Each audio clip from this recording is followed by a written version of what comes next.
bíblica, bem como o nome da igreja, as maravilhas de Jesus, a qual sou feito evangelista.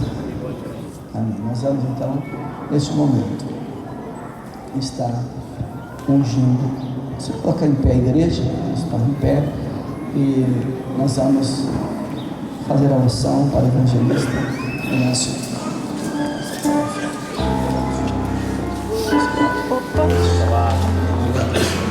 Nós vamos então, a igreja com as mãos estendidas. Receba a unção, a evangelista nesta tarde, em nome de Senhor Jesus.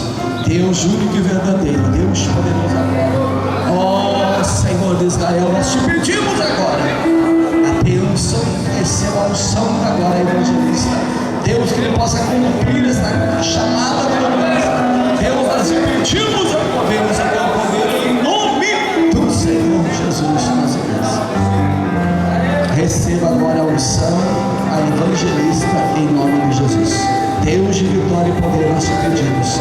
Toma em tuas mãos agora, cobre do teu sangue. Receba a unção, a evangelista agora. Deus, usa ele nas tuas mãos. Cobre do teu sangue da vitória. Deus, nós te pedimos agora, meu Deus, que ele possa estar a cada dia na tua obra, no teu trabalho, trabalhando para o teu reino, em nome de Jesus. Receba agora a unção, a evangelista, em nome de Jesus.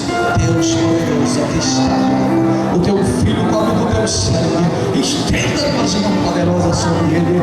Agora receba a unção, a evangelista, Deus, que ele possa estar a cada dia desenvolvendo, trabalhando para o teu reino. Nós te pedimos em nome de Jesus, ó Deus poderoso, Pai, cobre do teu sangue, nós te pedimos, ó Deus, receba a unção divina agora, pelo amor do nome do Senhor. Receba a unção, a evangelista agora, em nome de Jesus. Deus único e verdadeiro, Deus poderoso agora. Oh, que está o filho recebendo a unção agora.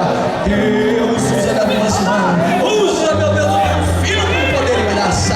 Deus, vitória de unção, com poder, que a glória do Senhor esteja sobre ele. Nós te pedimos em nome de Jesus. Receba a unção, a evangelista agora, em nome de Jesus Cristo. Deus poderoso, Senhor, ó Deus de maravilha, de unção, de bênção, receba agora a unção. Deus, capacita o teu filho a cada dia, usa nas tuas mãos, autoridade e poder do céu. Nós te pedimos agora em nome de Jesus. Aleluia. Receba a unção evangelista agora em nome de Jesus. Deus poderoso agora, Deus de milagre, nós te pedimos.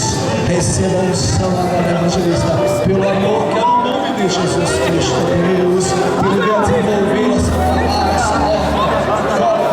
Senhor Deus, tome o nosso nome, usa com poder, com autoridade. Nós te pedimos em nome de Jesus. Aleluia. Receba a unção, a evangelista agora em nome de Jesus. Deus poderoso, usa as tuas mãos com autoridade, com poder.